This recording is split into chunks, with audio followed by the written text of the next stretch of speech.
What was it about here in Borneo and Sabah that really attracted you? What was it that drew you here? Definitely the wildlife, the rainforests, and the kind of accessibility of mountains, rivers, forests, all types of ecosystems kind of at your fingertips. Everything's quite close by. Right. And the people here are so warm, welcoming.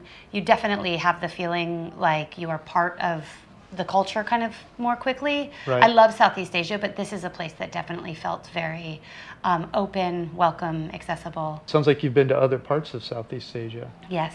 What are some of the other spots you've been to? In Southeast Asia, I've been around to all of the different places. Yeah. So you're really an informed buyer, aren't you? Yes. I mean, yeah. That's great. And there's special things about all of them. You know, I mean, definitely food in other places I prefer, or, you know, if you're a massive hiker, or, you know, there's things for everybody. And Southeast Asia is just incredible. Right. But Sabah has been home for like the last 20 years. So, yeah, that's quite a stretch. Yes. So this is Dan of Vagabond Awake, and we're lucky to have 𝗂𝐿𝐿 here with us. 𝗂𝐿𝐿 is from America, like me, and she's living here in Kota Kinabalu in Malaysia. So we thought we'd better interview her so she could tell you what life's been like here. So welcome to the channel, 𝗂𝐿𝐿. Thank you so much. Thank you for having me. It's great to have you here. It. So where in the world are we now? I mean, what part of the world are we in? Well, we are in Southeast Asia Right. on the island of Borneo, which is a pretty special island. It's separated into three different countries. So it has Malaysia, which is where we are in Kota Kinabalu. Right. And Malaysia has two states. It's Sabah and Sarawak, and we're in Sabah. Right. But it also has the small country of Brunei, and the biggest part of the island, 3/4 of it, is actually Indonesia. Okay. How long have you lived? I first moved here in 2002, so exactly 20 years. Oh, wow. Yes. Quite a long time. Yes. And so where are you from?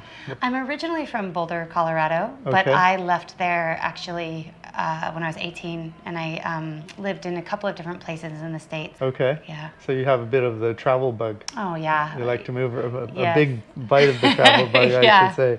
And so why did you decide to leave the U.S.? I had always been very interested in traveling and living overseas, and when I was in university, I did 2 different study abroad programs. Okay. During which time I just kind of fell in love with the idea of establishing a life in another place. Right. And then I became obsessed with Borneo and orangutans and the wildlife here. Right. And ended up moving here and working for a travel company, and just fell in love with the place. And so one of the what we talk about on my channel are places that people can retire overseas, if you will, in cheaper places maybe than their home country. May I ask what your rent is here, or Sure. Is it typical rents? And So I live in like a little village house, but it's Okay. actually quite close by. It's only a 5-minute walk into town. It's kind of a hidden gem, actually. Okay. My rent is the equivalent. Do you want it in U.S. dollars? Yes, please. It's the equivalent of about $500 US a Okay. month. But it's a steal. Like, I think here you would get, for that price, you would get like a smaller apartment usually, Okay, and okay. houses would be a little bit more expensive. Right. So yeah, I think that the range would be anywhere from 400 to 1,000. So that's a range. And what would that be furnished? It depends. A lot of places come furnished because a lot of people come on temporary contracts here, so Right. 2 years, 3 years, that kind of thing. But mine is unfurnished. So what would a typical 1-bedroom on the lower end be? Not extravagant, but somebody who's trying to live on a fixed budget with furnished, what would you guess if you have an awareness? $300 a month would be a start, I would say. Okay. What about electricity, gas, water? What does that run per month? Water is pretty much negligible. Okay. You don't. I mean, you get your bill every once in a while and you pay it. It's nothing. Electricity is it's slowly going up, but definitely compared to some of the other countries in the world and the energy crisis and things like that, it is very reasonable. I would say if you had a house kind of like the size of this, it would cost you, I don't know, $30 or $40 a month. Okay, 40. What about, say, internet? Internet would be about 30 or 40. What do you spend on groceries per month? So groceries are quite expensive here if you buy imported goods. So Right. things like Yeah. cheese, Yeah. imported meats, Wines.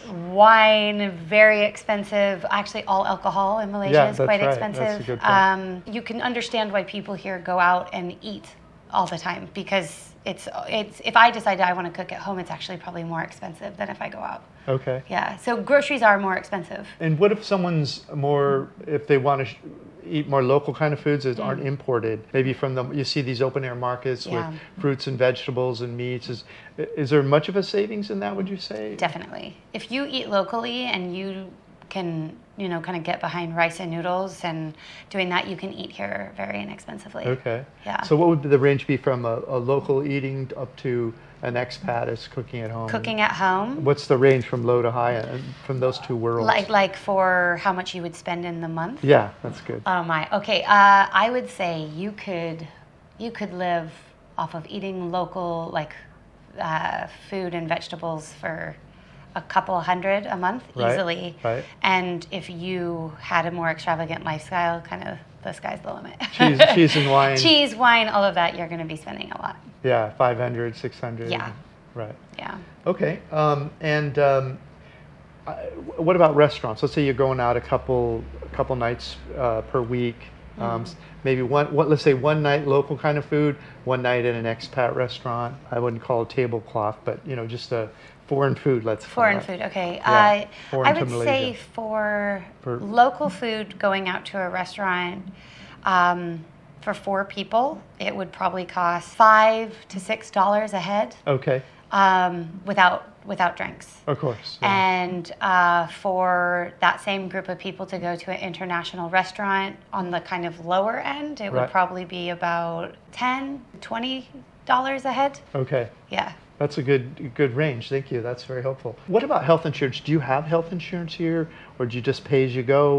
What do you do about that? So I had health insurance, and then I actually had a couple of things I needed health insurance for, and they wouldn't cover it. Okay. And so now I pay as I go. Okay. Yeah. So you dropped it. Yeah, I dropped it. It was I had travel insurance, and that didn't work out, and then I got local insurance, and that didn't work out. But yeah, so I finally just said, because actually, especially for Americans, going to the hospital here and stuff is almost free. Yeah. Yeah, it's really not. Free, but yeah, it's not bad. I've experienced all of this myself already, but it's nice for people to hear it from others. So that's the. Yeah, I mean, my husband has a very low tolerance for paying for medical help because he's from the UK. Okay. And so for him, the idea that you would have to go to the hospital and pay it all is so egregious that to him he has to have insurance. Whereas for me, the amount you pay for your insurance, every 3 years you have to pay that, and just going to the hospital, and then you can choose the doctor you want. You're gonna get the best treatment. I don't know. It's just a different mentality. Yeah, I totally understand. Yeah. So what are some of the things you like to do here for fun? In Kota Kinabalu? Yeah, here in the city, and this area at city. least, maybe within an hour's drive. Hour drive from here. In the city, it is a really great place to go out for food and drinks. It has like a pretty active nightlife. There's loads of new bars, especially on this street. There's all kinds of stuff happening, and Sabahans are good time people. They love to have fun, and so you can meet a lot of people by just going around and having beers, and that kind of stuff is really nice. Right.